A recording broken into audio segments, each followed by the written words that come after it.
Hi, I'm Estelle, Hi, I'm Ponle. and you're watching the Forest Academia review of the Space Jam New Legacy movie. First, let's start with the plot. In Space Jam New Legacy, NBA star LeBron James and his son Dom get trapped in a digital space named the Serververse by vengeful rogue AI. In order to leave, LeBron must win a basketball game. So, he rounds up Bugs Bunny, Daffy Duck, and the rest of the Looney Tunes gang to build the ultimate basketball Toon Squad team to play against the AI's Goon Squad. This whole villain origin story of Mr. AI did not make any sense at all, but I just had to just vibe with it. I know it was hey, that was just a funny one. How would you rate LeBron's acting? Because we also touched on this in our recent episode as well. Yeah. Personally, I didn't think he did as badly as I thought he was going to do. Obviously, he's not an actor, he's an athlete, but he didn't do too badly. When you think about the quality of the film as a whole, I think he fit right in. Yeah, for the quality of the film, he didn't do a bad job. That's probably the best way to say it. What I found really hard when I was watching this is that it was quite hard not to compare it to the 1996 Space Jam. That was quite hard for me. I kept kind of drawing comparisons. What did Michael do? What's LeBron doing? But I thought it's really hard not to talk about the two. No, I agree on that one because that's what I was going to watch when I watched this film as well. I was always going to compare it to the original Space Jam film because that's the film I grew up with and loved as a kid, and you can still watch it to this day as well, I find. Next up, we're going to talk about the visuals. I felt that it was great. It was really adapted to current times and was made to look in a very modern way. So I have no complaints about the visuals. I agree. The visuals is one of the shining points of the film, actually. As you said, it just kept up with the modern times. Very vibrant.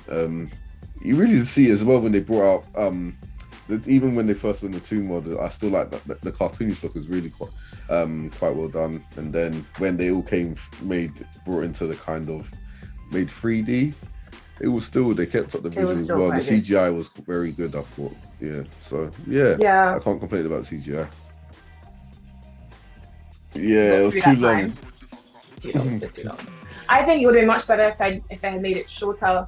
They could have crammed everything in 1 hour 15, even, I say. Yeah, that's what I think. I think they could have gotten it around there, 1 hour 15 to 1 hour 30, around there. I found this film compared to Space Jam's kind of humor. This one had a lot of branding. You can see everywhere, left, right, center cameos, different all of Warner's different IPs, etc. Just proper like a branding fest, which is a bit much at times, I felt. It would have been great if the level of acting was better. There was times where there were certain scenes that was a little bit cringy, and I was like, oh.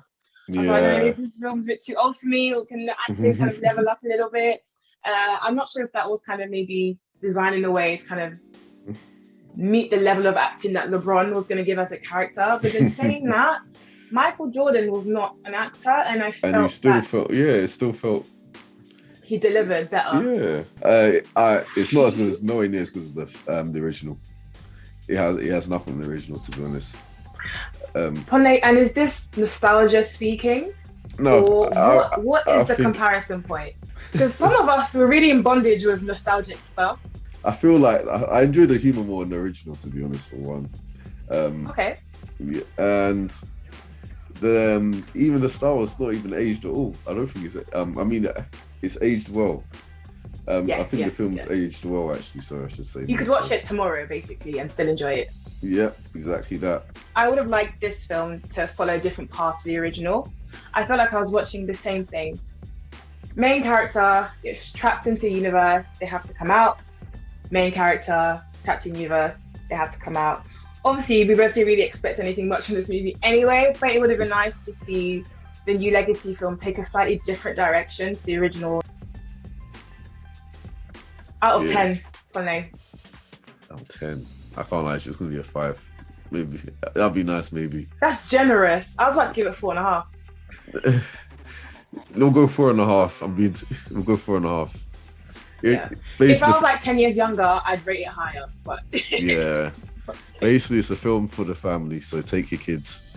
This is definitely the film that you wait to see it come on like BBC Three at Christmas. Quite like. If you're in the UK, you'll know about BBC Three. I think one thing that is a good takeaway, particularly as it is aimed at younger audiences, is the message.